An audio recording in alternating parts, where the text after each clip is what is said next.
Hello, everybody. Welcome back to the Breakdown Podcast with Luke. Today, we're taking a look at a ton of big stories. Tesla's opening a restaurant, according to reports. Amazon wants to share your public Wi-Fi in the public. There was a cyber attack that's going to severely affect our food supply, and a whole lot more happening in the world right now that we're going to be talking about in this week's podcast. If you're new here and you're watching this on YouTube, do me a big favor. We do weekly podcasts and regular videos on this channel. Hit that subscribe button, hit that thumbs up. It really does help us. And if you like this podcast, you want it, we're available on many of your favorite MP3 podcast players out there. Apple Podcast, Google Podcast, Spotify, and so many more. You can listen to this podcast right there on the go, wherever you are through those podcast sources. If you want to reach out, if you have a story you want me to talk about, you have a question you want me to answer, thebreakdownwithluke@gmail.com. Always taking story and question suggestions. You may hear me answer them right here in this email. And as always, thank you for your support. I really appreciate it. I know I was kind of on an awkward schedule last week as traveling. And with the holiday, we're going to be getting back to a regular schedule very quickly here. So hope everybody had a great week. Let's get into the stories of the day. Starting off with Amazon wants to turn your Wi-Fi into a public Wi-Fi network for their Ring and other smart home devices. Now, this is called Amazon Sidewalk, and it basically, the idea behind this is it turns your Wi-Fi network into an easy-to-use, easy-to-access Wi-Fi hub. Now, I actually had this happen and tested out. It does a few things here. Now, number one, what Amazon's really pushing is the ability that these Ring or whatever smart home device you have from Amazon will help you set up. They create a little Wi-Fi network within the home. When a new Echo, Alexa, whatever power device is plugged in, it can detect that network and immediately connect to it and set up its Wi-Fi. What has a lot of people concerned here is the fact that there's a second function. Not only is it going to help connect Wi-Fi devices inside your home, it's also going to share your Wi-Fi network through the Sidewalk network with other homes in the area. Now, the idea here is, for example, your neighbor loses power, loses internet for one reason or another. You may still have it. Maybe you have a different provider, or maybe you have a backup generator or something.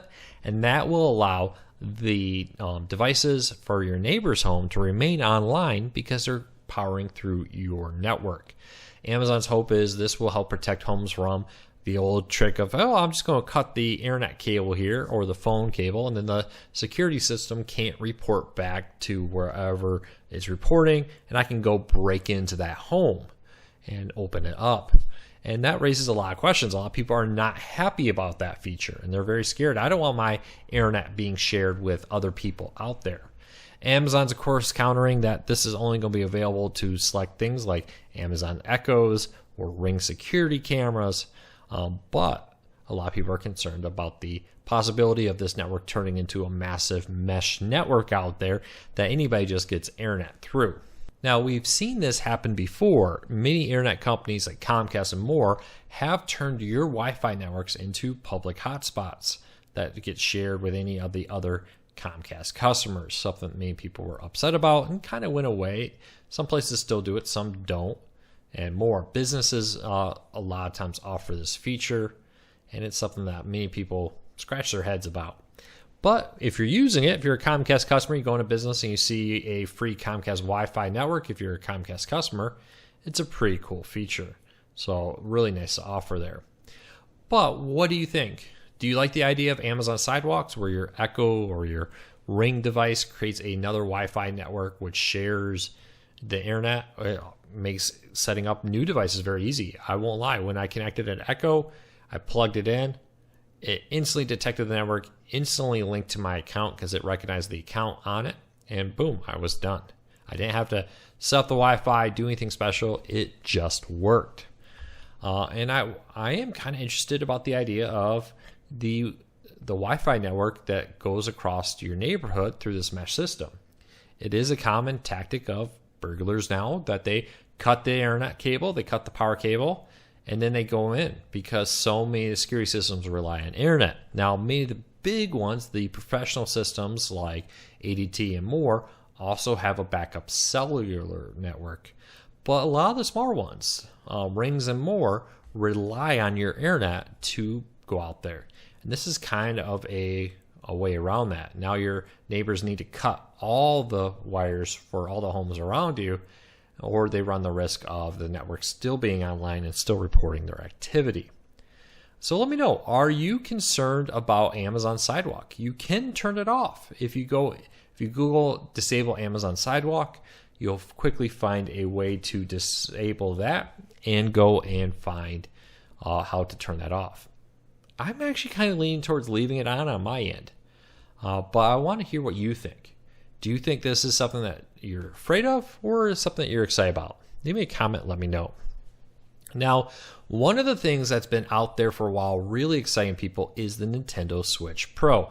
Now, this is reportedly going to be an upgraded version of the Nintendo Switch, and it's been rumored for a while. Now, according to reports, the chip shortage, if you haven't been following this, because of the high demand of semiconductor chips out there, supply has been very low, partially for many reasons.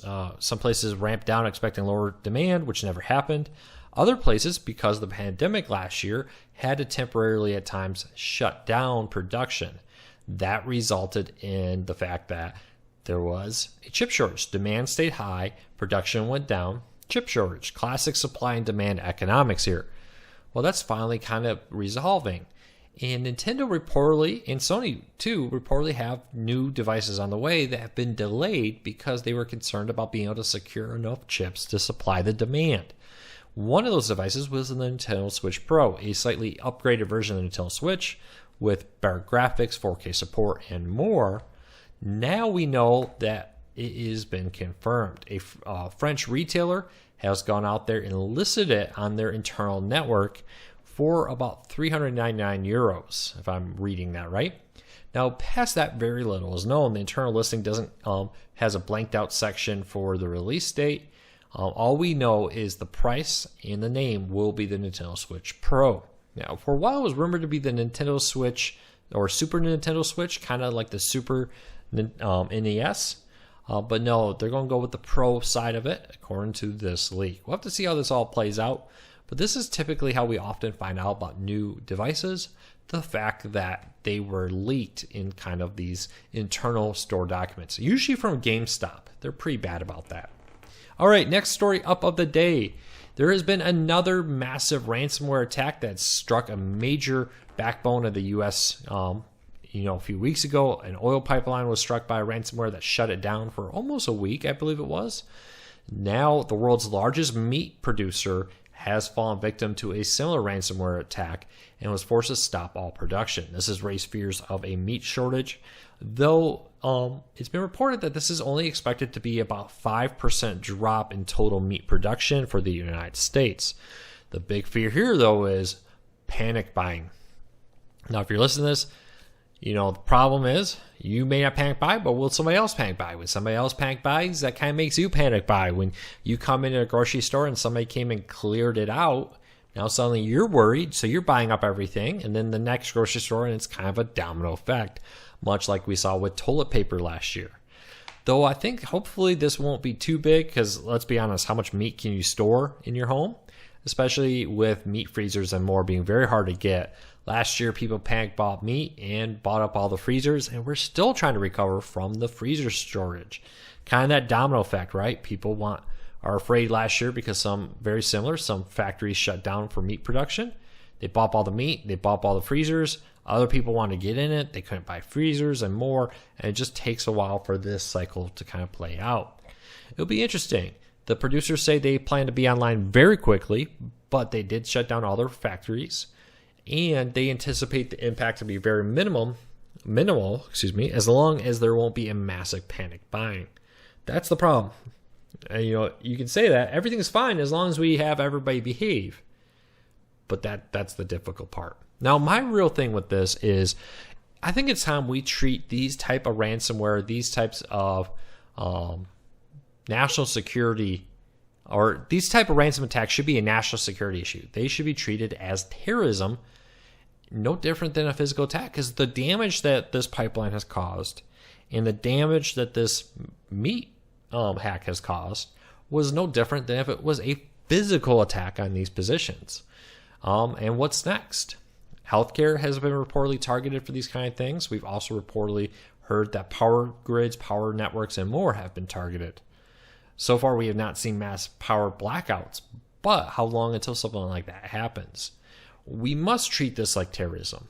And I know a lot of these come from countries that are very powerful, but we have ways as a country to respond to these. And I think we have to. I think you have to, for lack of a better term, make an example out of these people so that other people don't do it. And I know that sounds bad. I know that, well, it doesn't really work in the long term. But I think it would. If right now there's very little consequences for these kind of things. If we made the consequences very clear, that could help deter some of them. We'll have to wait and see how this plays out. But I think it's on the U.S. federal government now to make it clear that cyber attacks like this will be treated no different than a physical terrorist attack, and that we will use the full strength of the federal government in all of its facets to respond to these. Otherwise, are we just going to go through the rest of our lives having oil pipelines shut down, meat products shut down, food delivery affected, gas delivery affected, power delivery affected, water supply? We had a few stories a few weeks ago about ex-employees hacking into a water system in some small towns and changing it to actually make it dangerous to drink. Now, thankfully, both times that this happened, the system, the safety systems worked and it prevented that from happening because people noticed it. But how long until one of those slips through and doesn't get noticed until a bunch of people in town get sick from drinking their town water? This has to be treated as a criminal terrorist attack. And I hopefully will start seeing that and working in that direction. All right, let me know what you think. Do you think it's time we take these a lot more serious? From just a little annoyances to a major safety concern? Leave me a comment, let me know. All right, totally changing gears here. Kellogg's is introducing robotic vending machines that will mix and match cereals to create the perfect blend. Now, Kellogg's is hoping to get into more of the kind of buffets in different areas with the pandemic. There's been a lot of effort to move to more of a touchless system that just have a bunch of cereals sit out in a buffet at a hotel, for example, at college, and many different places. Now, these vending machines, you can go up there and you can mix and match all kinds of different cereals, and it'll dispense the perfect bowl for you. A few things with this.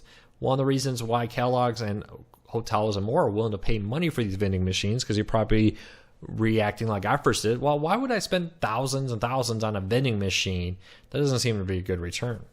A lot of this is actually about portion control, about the fact that, a lot of people go up there and they pour the most massive thing of cereal and they spill it all over the place, and then they only eat about a third of it. Now, these Kellogg's vending machines can always dispense a certain amount of cereal each time. If people want more, they can go back, but it helps prevent the portion control issue that many buffets struggle with. It's all you can eat. Well, that's great, but what happens is a lot of people get more than they can actually do. So we'll have to see how that all goes up. Now, these will also work as a pay machine. You can also now maybe see vending machines, not just in cafeterias and in hotels where there's a free once you pay breakfast, but they're also looking at these at like a $3 bowl of cereal that you can get and take to your room or to your classroom or to wherever you go in an airport or somewhere for a quick breakfast. The only thing I think is $3 for a bowl of cereal, a little very expensive, but time has proved people are willing to pay for that kind of convenience and that kind of feature. We'll see. And also, maybe more better freshness with it all sealed up. I don't know. Changing stories once again. Amazon is going to have a new CEO. So Jeff Bezos, the founder of Amazon, one of the founders of Amazon, and the CEO of Amazon for a very long time, will be stepping down July 5th.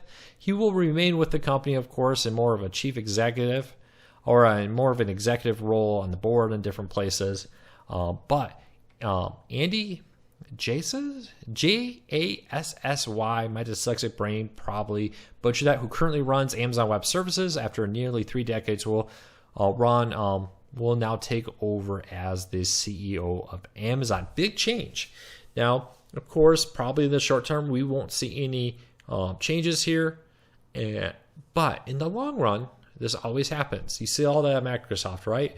When Bill Gates stepped down, even though he was still very involved with the company and the board and different things, and the people around him took over, it slowly did change the way Microsoft worked and acted. Now we're about to see probably the same thing happen at Amazon. Will some of the more far-reaching things, for example, Amazon's reportedly working on a robot. They want to build a robot for your home that does more than just vacuum your carpet.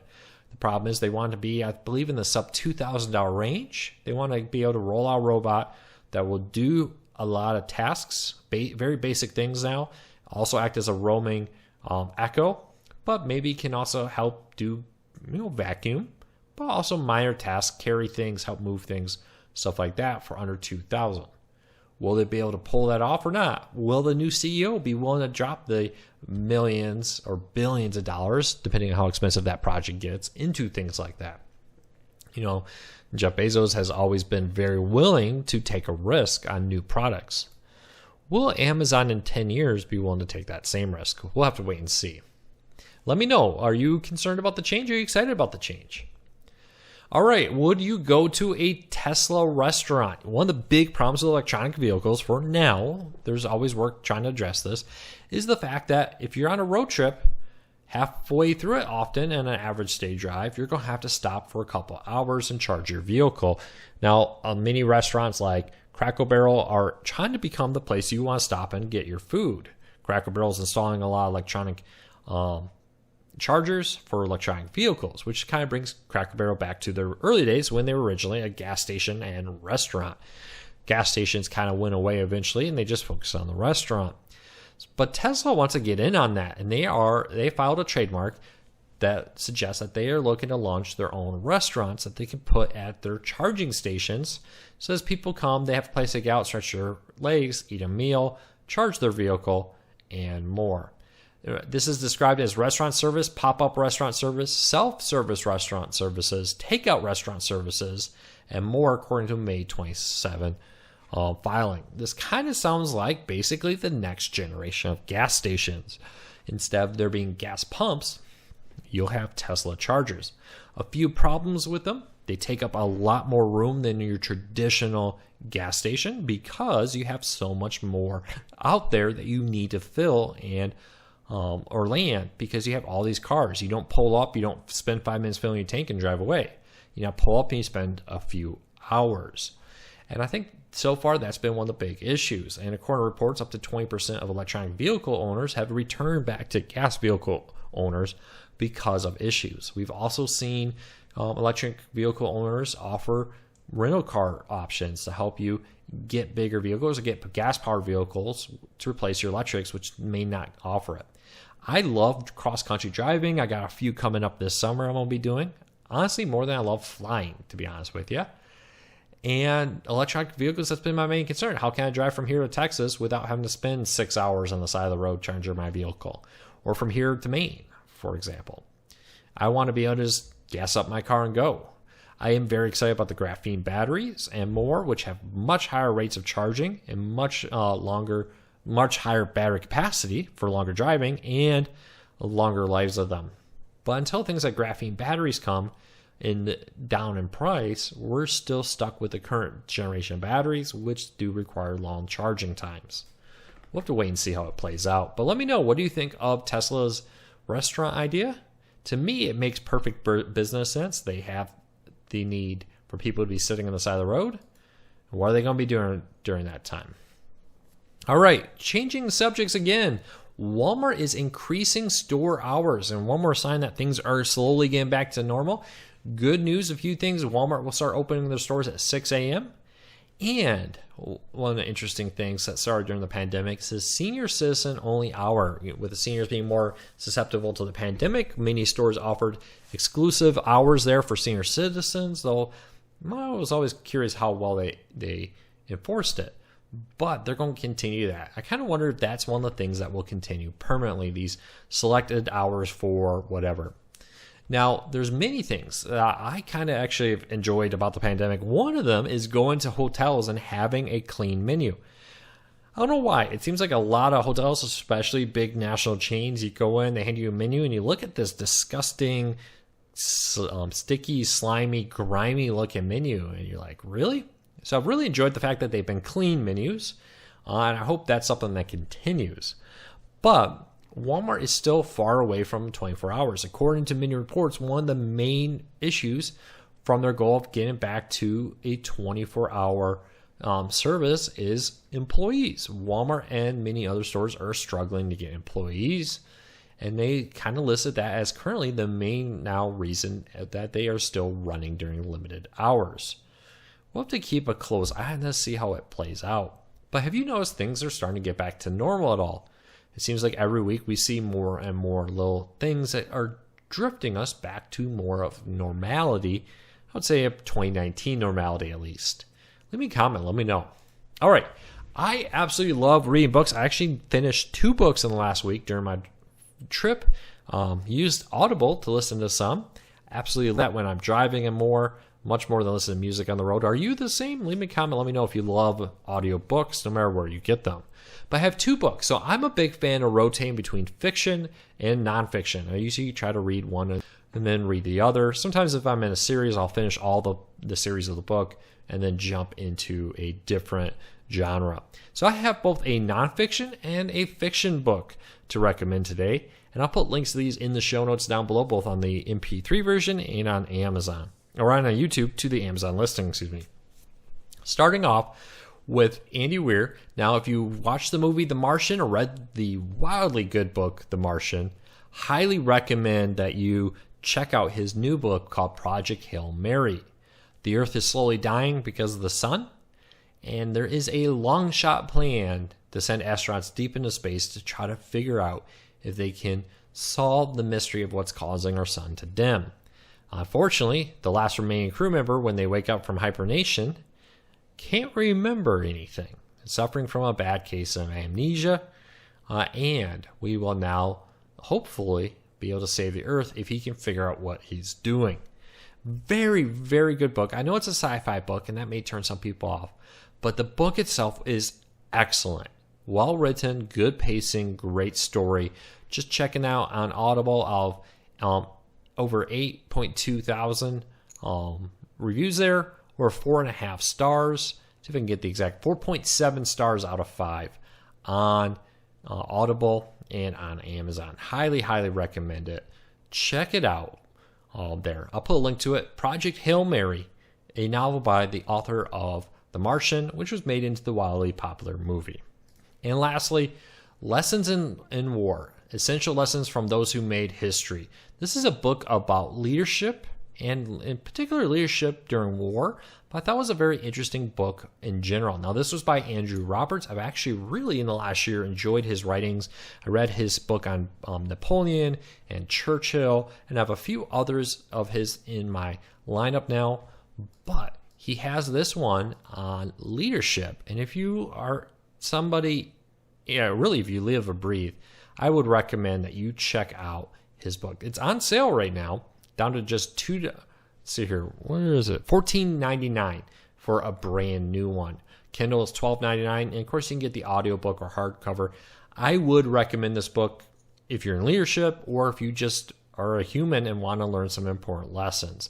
Studies people like Napoleon, Churchill, Eisenhower, de Gaulle, and even some other people like Stalin and more, just to name a few, where you can really learn a lot about how they learned and how they grew into what they are today and how they became leaders, good or bad. So hopefully you can learn something new. Well, that's it for today. That's for the podcast. Thank you so much for your support. I'll be back next week with the podcast, but I'll be back tomorrow, assuming all goes well, with a regular video here on the YouTube channel. If you're just listening to the podcast, don't forget to check out our YouTube channel, The Breakdown with Luke. YouTube.com/The Breakdown with Luke there. Thanks for your support. I really appreciate it. We'll be back with another video real soon.